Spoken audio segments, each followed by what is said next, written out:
আগুনে সবকিছু হারিয়ে এখন বৃষ্টিতে ভিজে শেষ সম্বল খুঁজে ফিরছেন মিরপুর কালশির বস্তির অসহায় মানুষগুলো।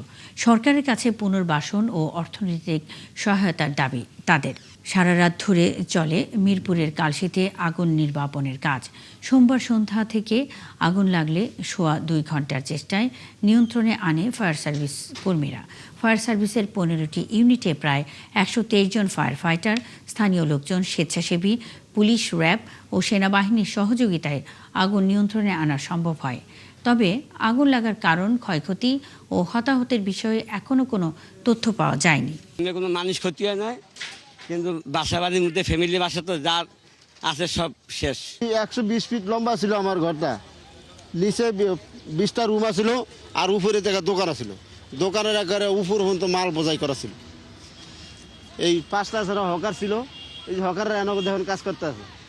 দোতলা সিস্টেম আছিল ঘর, এটি সব পুড়ে গেছে, কিছুই নাই। 3 দিনের কাপড় ছাড়া আর কিছুই নাই।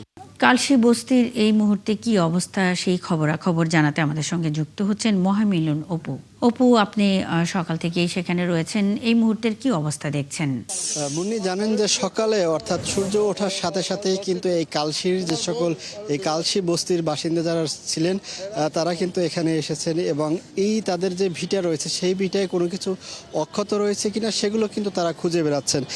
তবে এখানে আমরা এই বাসিন্দাদের সাথে কথা বলেছি, তারা যেটি বলছেন অর্থাৎ তাদের এখন এক কাপড়ে তারা এক কাপড়ে ছিলেন সেটি ছাড়া কিন্তু এখন আর তাদের কোনো কিছুই নেই, অর্থাৎ সব কিছু পুড়ে যাওয়ার কারণে তারা কিন্তু একেবারেই নিঃস্ব হয়ে গিয়েছে। জানেন যে একদিন পরে ঈদ, সেই ঈদের আগে এমন আগুনে এই দুর্ঘটনার পরে তারা একেবারে অসহায় হয়ে গিয়েছে। তারা বারবারই যেটি বলছিলেন যে এখন পর্যন্ত সরকারের পক্ষ থেকে কোনো লোক তাদের কাছে সহায়তা বা কোনো খাদ্য সামগ্রী নিয়ে আসেনি, কোনো এনজিও বা রাজনৈতিক দলও আসেনি। অর্থাৎ কালকে রাত থেকে কিন্তু এই মানুষগুলো প্রথম সমস্যা হচ্ছে আসলে তাদের হাতে এখন কোনো টাকা পয়সা পর্যন্ত নেই। তারা সবাই কিন্তু এখন ক্ষুধার্ত অবস্থায় রয়েছে এবং তারাই এইখানটি থেকে যতটুকু আসলে পোড়া টিন যেগুলো রয়েছে সেগুলো কিন্তু ভাঙারির কাছে বিক্রি করে দুবেলা খাবারের জন্য অল্প কিছু টাকা হয়তো তারা পাবে। এর বাইরে কিন্তু তাদের কোনো সম্পদই কিন্তু এখানে অবশিষ্ট নাই। এর আগে কিন্তু আমরা এখানে অনেকের সাথে কথা বলেছি, তারা যেটি বলছেন যে 17 বছর ধরে একজন বাসিন্দা এখানে ছিলেন, তিনি তার সব আয় উপার্জন দিয়ে কিন্তু তিনি 10টি অটো রিক্সা কিনেছিলেন।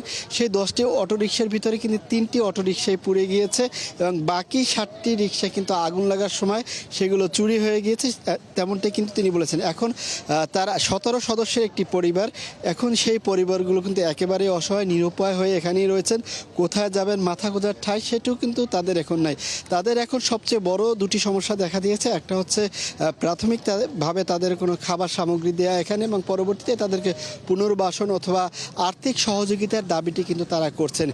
এবং এখানে শিশু যারা রয়েছে তাদের বই খাতা থেকে আসলে শিক্ষা প্রতিষ্ঠানে যারা স্কুলে বই খাতাগুলো নিয়ে যান সেগুলোর কোনো কিছুই আসলে অক্ষত নেই। সেই শিশুগুলোও কিন্তু এই তাদের ভিটায় নির্বাকভাবে বসে আছেন। তাদের সাথেও আমরা কথা বলেছি, তারা কথা বলতে আসলে পারছেন না এবং এখানে প্রায় কয়েক শতাধিক পরিবার কিন্তু এই সড়কটিতে দাঁড়িয়ে রয়েছেন এবং কিছু পরিবারের সদস্যরা তারা কিন্তু সেই পোড়া ভিটাগুলো থেকে কোনো কিছু অক্ষত রয়েছে কিনা সেগুলো কিন্তু তারা খুঁজে বেড়ানোর চেষ্টা করে যাচ্ছেন। তবে আমরা সকাল থেকে এখানে ছিলাম, তারা যেটি অভিযোগ করে বলেছেন যে এই পরপর দুটি বড় আগুনের ঘটনা, এটি আসলে কোনো দুর্ঘটনা, এটি বলছেন যে তারা এটি পরিকল্পিতভাবে আগুন লাগানো হয়েছে, অর্থাৎ খুব কম সময়ের ভিতরে কিন্তু আগুনটি এই বস্তিতে ছড়িয়ে পড়ে, সেক্ষেত্রে এটাকে কিন্তু তারা দুর্ঘটনাই কিন্তু তারা বলছেন। তবে মহামিলন অপু, আপনি আছেন সেখানে, খবর রাখতে থাকুন। নিশ্চয়ই আবারও পরবর্তী সংবাদ সংযোগে আমরা যুক্ত হব।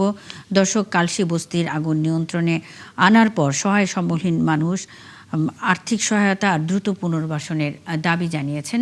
সেখানকার সবশেষ খবরাখবর নিয়ে মহামিলন অপু আমাদের সঙ্গে যুক্ত ছিলেন।